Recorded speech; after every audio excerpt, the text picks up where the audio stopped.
ಅಂಕೋಲಾ ತಾಲೂಕಿನ ಭಾವಿಕೇರಿ ಗ್ರಾಮದಲ್ಲಿ ತೆಂಗಿನ ಮರದ ಪೊಟರಿಯಲ್ಲಿ ಸಿಲುಕಿಕೊಂಡಿದ್ದ ನಾಗರ ಹಾವನ್ನು ಯುವ ಉರಗ ಸಂರಕ್ಷಕ ಗಗನ್ ನಾಯ್ಕ್ ಯಶಸ್ವಿಯಾಗಿ ರಕ್ಷಿಸಿದ ಅಪರೂಪದ ಘಟನೆ ನಡೆದಿದೆ.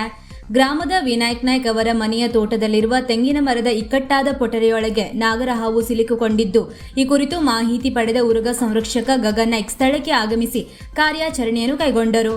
ತೆಂಗಿನ ಮರದ ಪೊಟರಿಯೊಳಗೆ ಅದೇಗೋ ಸಿಲುಕಿಕೊಂಡಿದ್ದ ಹಾವನ್ನು ಹೊರತೆಗೆದು ಹಿಡಿಯುವ ವೇಳೆ ಪ್ಲಾಸ್ಟಿಕ್ ಪೈಪ್ನ ಸಹಾಯದಿಂದ ಹಾವನ್ನು ಚಾಕಚಕ್ಯತೆಯಿಂದ ನಿಯಂತ್ರಿಸಿ ನಿಧಾನವಾಗಿ ಪೊಟರಿಯಿಂದ ಹೊರತೆಗೆದು ಸುರಕ್ಷಿತವಾಗಿ ಚೀಲದಲ್ಲಿ ಹಿಡಿದುಕೊಂಡರು. ಬಳಿಕ ಅರಣ್ಯ ಇಲಾಖೆಯ ಮೂಲಕ ಸಂರಕ್ಷಿತ ಪ್ರದೇಶದಲ್ಲಿ ಬಿಡಲಾಯಿತು.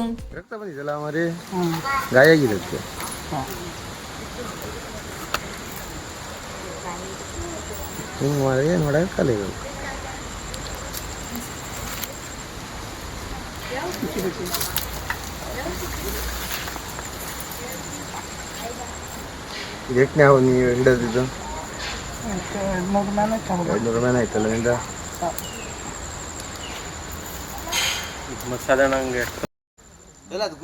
ತೊಂದರೆ ಇಲ್ಲ. ಅದಕ್ಕೇನು ನಿಮ್ಗೆ ತೊಂದರೆ, ನಿಮ್ಗೆ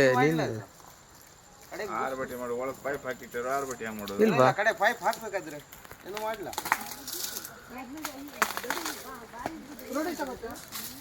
ವೀಕ್ಷಕ ಮಹಾಪ್ರಭುಗಳೇ, ನಮ್ಮ ಚಾನಲ್ ಅನ್ನು ಸಬ್ಸ್ಕ್ರೈಬ್ ಮಾಡಿ, ಶೇರ್ ಮಾಡಿ, ಪ್ರೋತ್ಸಾಹಿಸಿ.